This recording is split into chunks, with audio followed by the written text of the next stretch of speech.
let me welcome all of you on behalf of the Carr Center for Human Rights and the Special Rapporteur for the Human Rights to Water and Sanitation.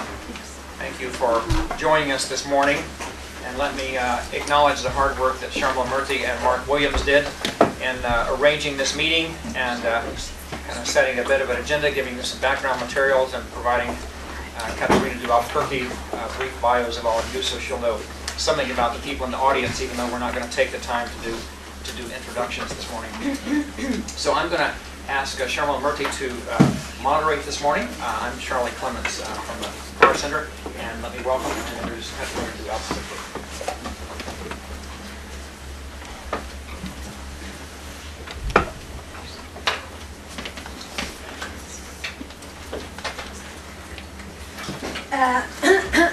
Good morning, and first of all, thanks a lot for the invitation to be here today. It's always a pleasure for me to be in front of a group of people that is wishing to listen to me talk about the rights to water and sanitation. So I will, as you have requested, I will explain you a little bit about my mandate, about what I'm doing, about what I have done, about what I'm planning to do, and then I will try to address some of the issues that you mentioned, that you referred to Sharmila, issues that you would like to have a discussion on. Good. So, my mandate was created in 2009, and I am part of the Special Procedures System of the United Nations, which is composed by a group of over 30 special rapporteurs who monitor the way in which specific human rights are being realized throughout the world. There are also some country-related mechanisms, but I will not mention them. My mandate was created pretty late in 2008, which shows which shows the lack of attention that human rights was paying to water and sanitation. The mandate was created in 2008. I was called the independent expert on human rights obligations related to access to safe drinking water and sanitation. So there was no reference to the human rights to water and sanitation. And I was told, I was asked to do research. Basically, I was asked to do research and to try to analyze whether, what were states of obligations, whether these were human rights issues or not, whether they were human rights or not, etc. I was even advised, just a little private story, I was even advised by people at the UN not to apply for this mandate, because it was a weak mandate and the other established mandates on health or on education, etc., would be much more interesting to me, precisely because there were so many fears among certain states to give more power and more, to this mandate.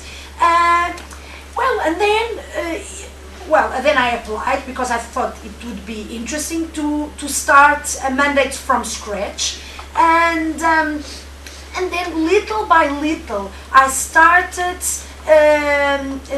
doing testing states. So first somebody told me you cannot do country missions, and I was told that a certain country, since you are taping it, I will not mention names.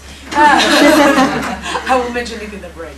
A certain country that was against my mandate. So I was told that I was not supposed to do country missions. So I went to talk with a country that was against my mandate and said, what about if you invited me to come on a mission? And they said, oh, why not? And then I understood, okay, then I can do country missions. I was also told that I could not receive complaints from people. I started analyzing complaints, sending letters of allegation and urgent appeals to states, and nobody objected to it. So little by little, I started to take up the type of competences that other special rapporteurs have. Of course, so when the mandate was created, I was told to prepare a compendium of good practices. This was a way for UN member states to make sure that I would only look at the bright side of things, that I would not criticize them, that I would focus on good things that states are doing, and that I would praise states for the good work they were doing. I have to confess that I was not very happy at the task. I didn't know how to deal with it. I didn't know how to approach it. I was even afraid, because I heard different information from different sources on the same practice. Like the state would say, oh, this is a great practice, and then I would talk with the NGOs and they would say, no, it doesn't work.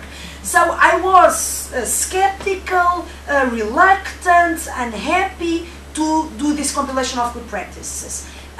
But now, 3 years later, I'm very happy with the work well, it was, of course, it was not, I didn't do it alone. I have a great team working with me.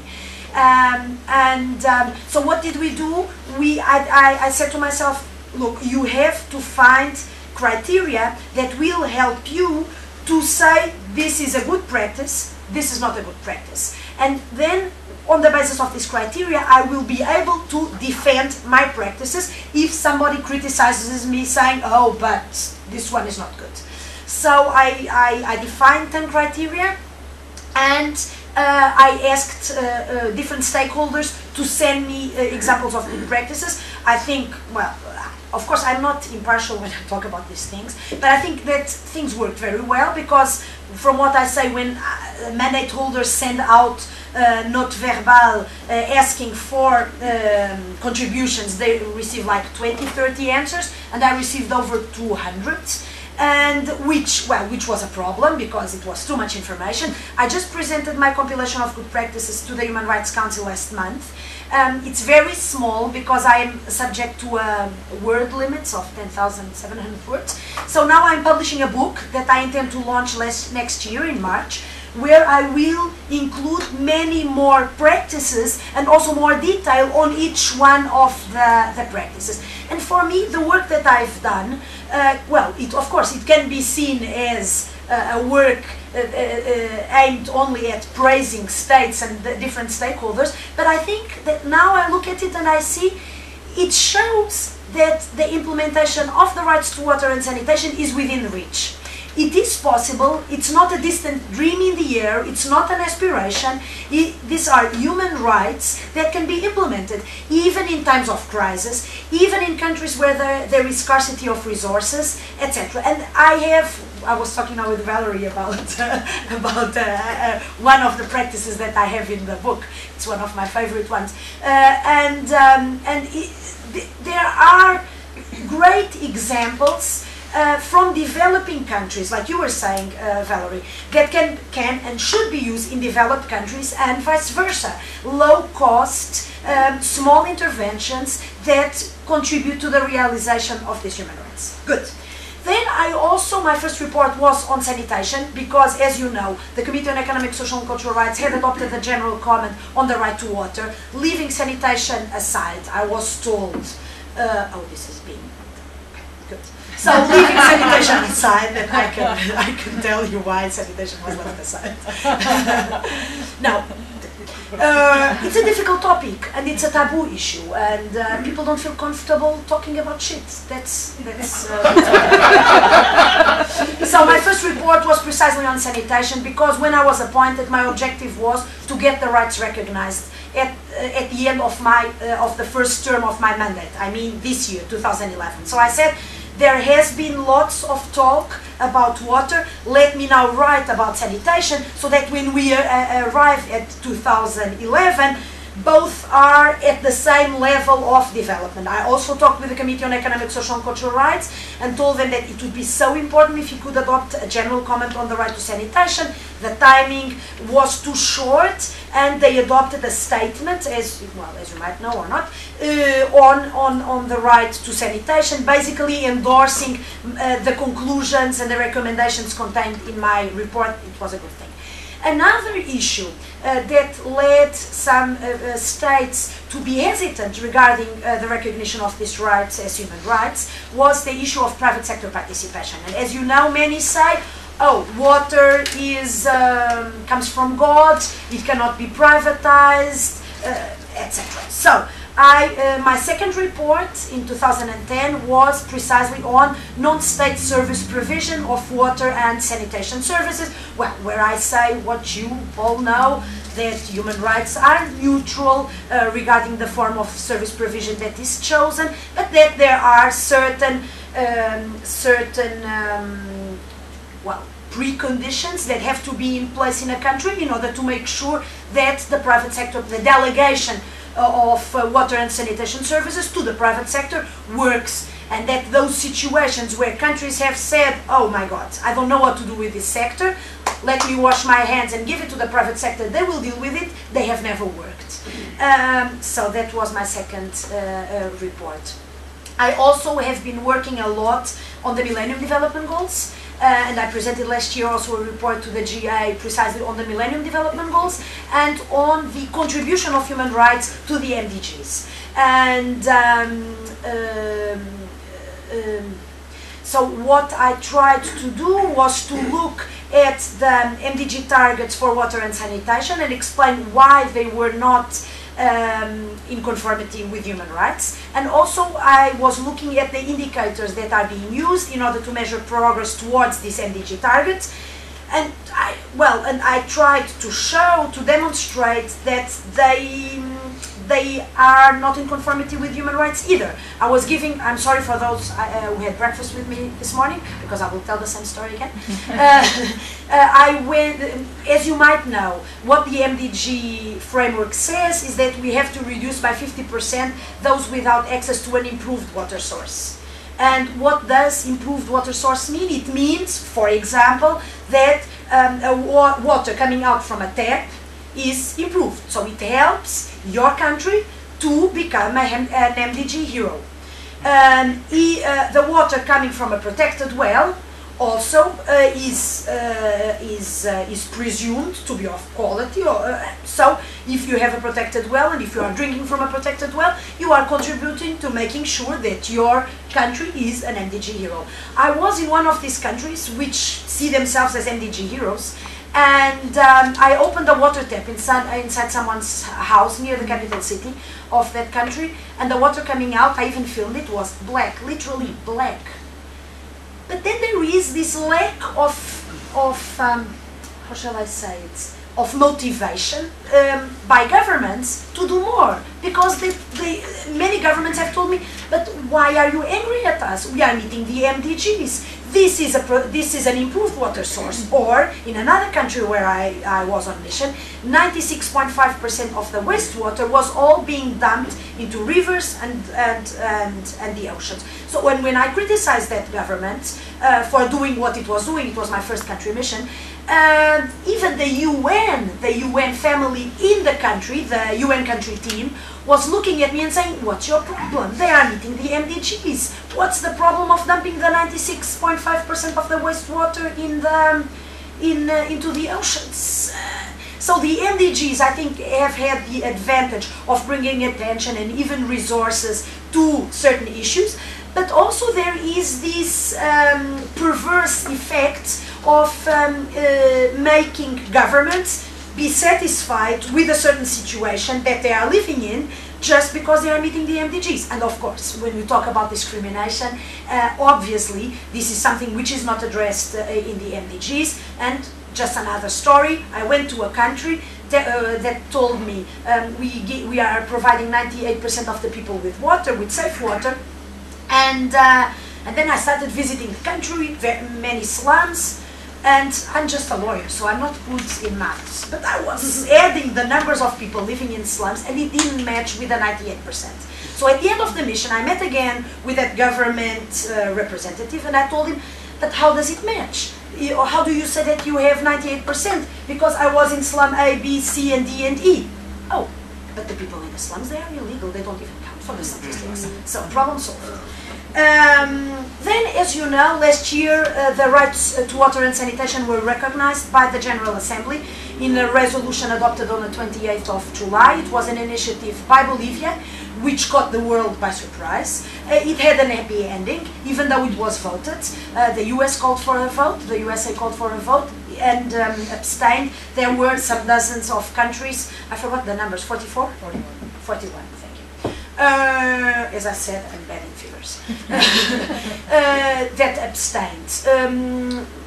2 months later, the Human Rights Council, well, some of the reasons for that justify the abstention have to do with procedure, with the way the process developed at the General Assembly. Some accused the whole process of being not very transparent, very quick, not very much participatory, etc. 2 months later, at the Human Rights Council, the resolution by the General Assembly was reaffirmed. It was further specified that the right to water was derived from the right to an adequate standard of living, as contained inter alia in Article 11 of the Covenant on Economic, Social and Cultural Rights. And this resolution was adopted by consensus. And very interestingly, the US representative took the floor and made a declaration of position before the text was adopted and said that he or his country was happy to join consensus, which is a very significant and important change since the GA.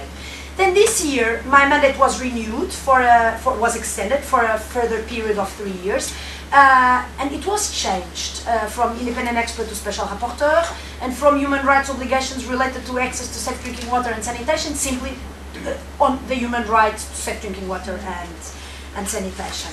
So, what are my plans for the future? Oh, so I could also mention my reports this year. So I presented a report on national plans of action for the implementation of the rights to water and sanitation. I presented them in September to the Human Rights Council. And yesterday I presented my report to the General Assembly, this year's report to the General Assembly, which had to do with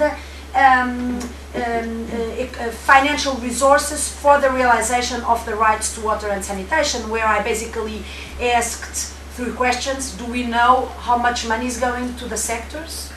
Answer, no, we don't. Is the money that we are having enough? That we are spending enough? And the answer is no. Is the money that we are using being well targeted and being used to reach those who are most in need? And of course, unfortunately, the third answer is equally no. Now, looking at the future, and since I will focus the next 3 years of my mandate less on theoretical developments, theoretical analysis, sorry, on what the right is and on what the right is not. I will not focus on that, but rather on implementation. And I made a proposal for a project that got financed for the next 3 years, and my intention is to do 3 projects a year. I will explain you what these are. So it means for the next 3 years it will be 9 projects on very practical case studies regarding the implementation of the rights to water and sanitation.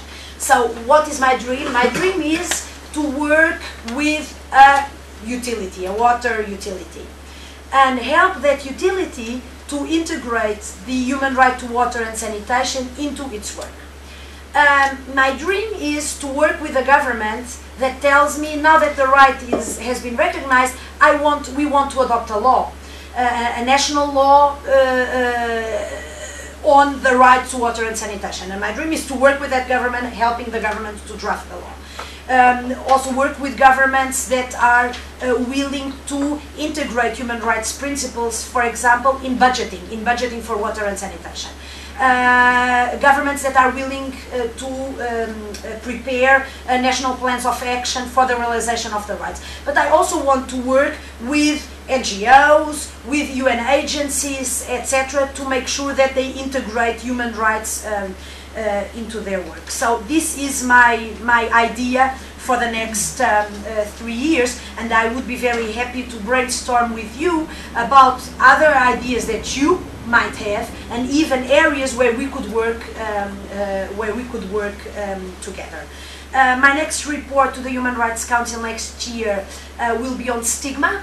I still don't know exactly what I will deal with, but I want to to deal with certain groups that face stigma, stigma related to their access to, which is related to their access to the rights to water and sanitation, or stigma that is related to some of the dimensions of the rights to water and sanitation. And very tentatively, I want to look at people like, for example, the Dalits, people with HIV/AIDS, sex workers, the Roma people. But, well, I'm still in a very initial process of thinking about what I will cover, how I will deal with it, etc. My report next year to the General Assembly will be again on the Millennium Development Goals. And, sorry? Oh, okay. My report next year... We didn't limit you to 10,000 words this morning. Thank you. Thank you. So my report next year will be again on the MDGs, and why? Because, as you know, the world is preparing, is starting to negotiate and to think about the post-2015 development agenda. And I wanted to share with you a little bit of the work that I've been doing on this area, which I think has been very interesting. So what I tried to do was to preach to those who had not yet been converted, and talk with people in international organizations like WHO and UNICEF that were working in the water sector, but who did not necessarily have any idea about human rights. And I started mentioning, well, the criteria, the normative criteria of the right to water and sanitation, cross-cutting human rights principles of non-discrimination, for example, among others. And I think that after all these years, I received a phone call by WHO telling me, you convinced us. So now we will integrate human rights into new indicators that we want to develop. UNICEF and WHO, they got a mandate to monitor worldwide how the MDG targets regarding water and sanitation are being met. So this means that I've been working very closely with them on the development of new indicators that would take into account human rights considerations. Indicators that could be used worldwide. I'm not saying that it is an easy task, and I'm not even saying that I will be able to provide them with anything useful. But well, I'm working hard on it with my team, and we are right now. I offered myself to lead a task force on non-discrimination, because I think this is really something missing in the MDG framework. And so I'm leading a task force on non-discrimination, and I am working already on indicators that could be used and to measure non-discrimination. And I'm working not only with lawyers, but also with engineers, with economists, etc., in order to come up with some ideas. And the other issue I'm working on, which I think is also very important, is the issue of affordability. Because of course, if you cannot pay for the water that you have, well, you are not really getting access. It's a virtual access. So I'm working very closely, also again with an economist, trying to figure out, okay, what are the mechanisms or the indicators that are already in place in certain countries or at the international level, and how could we use them for the purposes of monitoring affordability of water and sanitation. What is amazing, I think, is that the water and sanitation sectors are leading the work on regarding integration of human rights into the MDGs. I kept saying this all over the place because that's what I thought, that we were the first ones. And yesterday in New York, well, in some of the meetings I was happy to hear that other UN agencies are saying the same, that water and sanitation are pioneering the work on the post-2015 development agenda and on the integration of human rights into the international development framework. And I think maybe it's because the examples that we have are so tangible, so concrete. How can the black water coming out from a tap be okay? How can the wastewater being dumped into a river and the ocean be okay? So I think this is also so outrageous and so clear and so blatant that maybe we are managing to bring these ideas into the MDG framework for these reasons. I also have to say that for the practitioners working in the area of water and sanitation, they have seen the human rights framework as a blessing and as an important tool that they can use in order to advocate for things they had been advocating for years, even if they didn't put the human rights stamp on them, but the ideas are the same. Good. While you catch your breath for a minute, let me just say to everyone that we're delighted that we have people from so many different disciplines here. We have lawyers, engineers, historians, people from the economics, a variety of disciplines, and we hope that this meeting will begin a series of conversations that can continue into the future, and to work with Catarina and her office to help with some of the research agenda to help her fulfill her mandate. That we as a community of people from practitioners and scholars from around Boston can continue periodic meetings to further these conversations. Great, thank you. I want also to mention a last thing. As I was telling you, I undertake country missions. I was in Costa Rica, in Egypt, in Bangladesh. I was here in the US, in Japan, in Slovenia, and in Namibia. Hopefully in 2 weeks I will go to Senegal, and then I will go to Uruguay.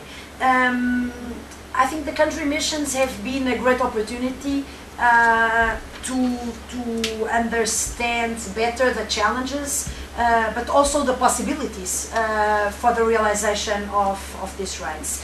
And by coincidence, I try always to cover different regions, different types of countries, but by coincidence, before I went to Namibia, the 3 previous missions were all to developed countries. The US, no, first Slovenia, no, first the US, oh, I don't know. Okay, Slovenia, the US, and Japan. And it was very interesting, because when I was telling people that I was coming to these 3 countries, people were asking me, what are you doing there? And I was telling a story yesterday at dinner that when I was entering the US in New York at the customs, the guy at the customs asked me, what are you doing here? And I said, oh, I'm coming on a mission to investigate the situation. He told me, oh, why aren't you going to China? So,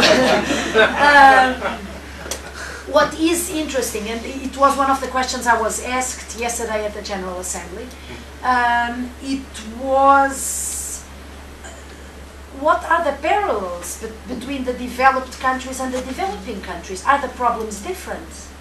And no, they aren't. Maybe the scale is different. Of course, I went to Bangladesh. If 50% of the population is living under the poverty line, of course, there are more people. There is a wider, a bigger proportion of people suffering from lack of access to safe drinking water and sanitation, obviously.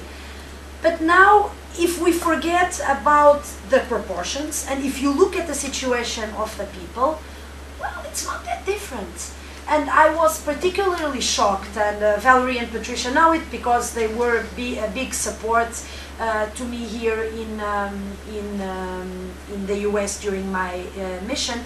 I met with a group of homeless people in Sacramento who were telling me about their problems. And one of the things that shocked me most was that they were almost apologizing for making me waste my time listening to them. And then they were telling me, because in the countries you go to, you must see much worse situations than ours.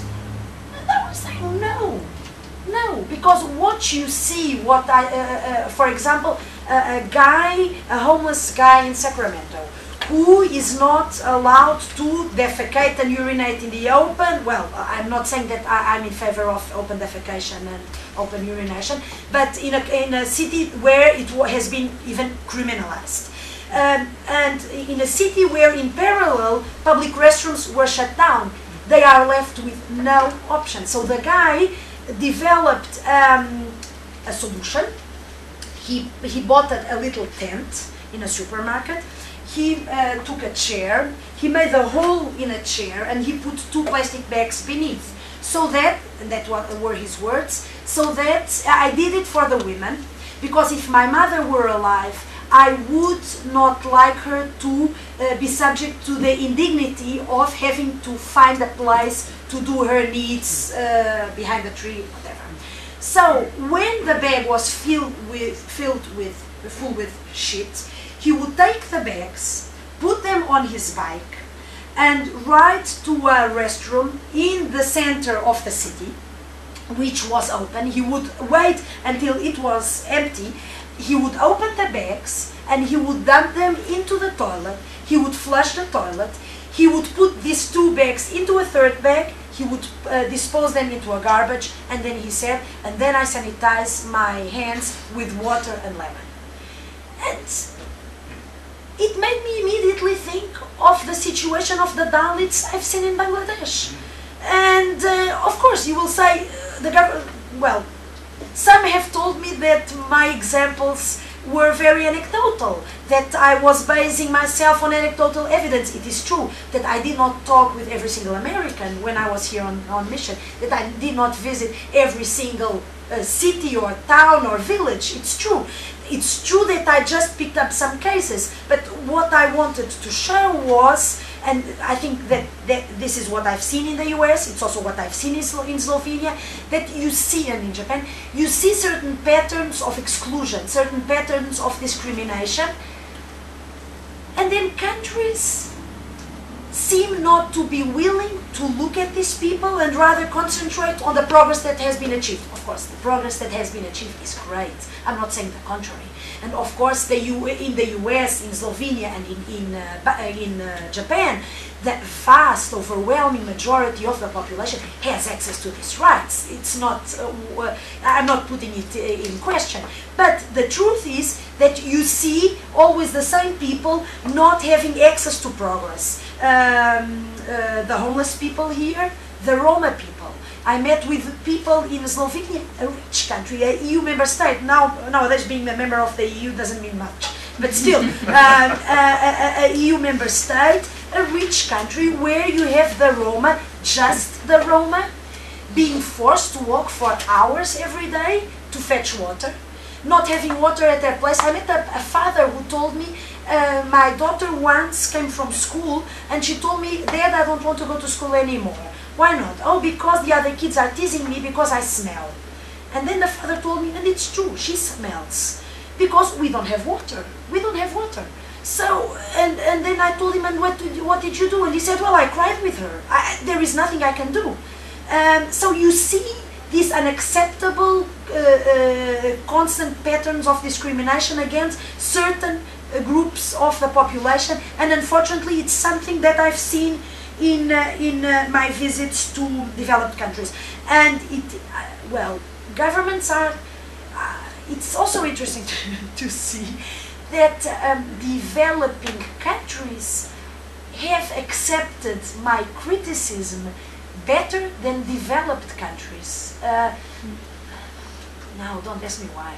Maybe because they know the situation, they know that they have the problems. It has been tougher for developed countries to accept the existence of so many problems, well, that make them feel ashamed in front of the international community, because as you know, these reports are presented in the Human Rights Council with all UN member states present, and of course it's upsetting to listen to this the existence of this type of problems in your own country. So Sharmila, this is the start of a conversation. It's the start of a conversation. I'm very happy for all the ideas that you shared with me. Of course, when I I would be very, extremely happy if we could stay in touch and if we could work together on some of these issues. From my perspective, what do I want? What do I want? Where do I want to be in 3 years' time?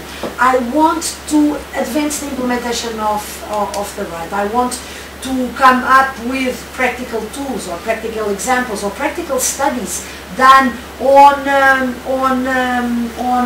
a certain country or on a certain village or on a certain situation that will show others a possible way of doing things. So I think that we can, well, if you are willing to do it, we can work together. I think we should even work together, but I would like to be strategic in picking up.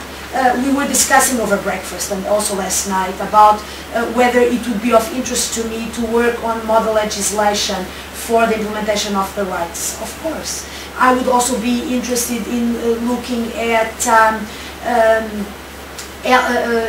what would be the elements to be included in a national plan of action to realize these rights, or in the work of a national regulator for water and sanitation. So what would be the elements? That have to be taken into account, or what should be in place? What are the preconditions that should be in place when a government decides to involve the private sector in water delivery, for example? So I would be happy to work on, and we were talking while coming up with Patricia, like, and I was saying it could be something like a kit with different elements that we would add up. The model law, and then the elements for regulation, the elements for the national plan of action, and then we could keep adding on elements to this package. So I'm very happy. Again, I'm very happy for the invitation to be here. It was a great morning. Thank you to all of you for spending your time here, sharing your ideas with me. It was extremely enriching, and I have to confess that I don't have this type of opportunities every day. I interact a lot with governments. I interact a lot with governments. I interact a lot with UN officials. But I think it's a privilege to step back and to have the type of discussion we had today. It's extremely enriching for me. I'm very happy, and I honestly hope that we can stay in touch and that we can work on some concrete outputs on the basis of the ideas that you had today, but also of the objectives that I have to provide tools for implementation. Thanks a lot. Great.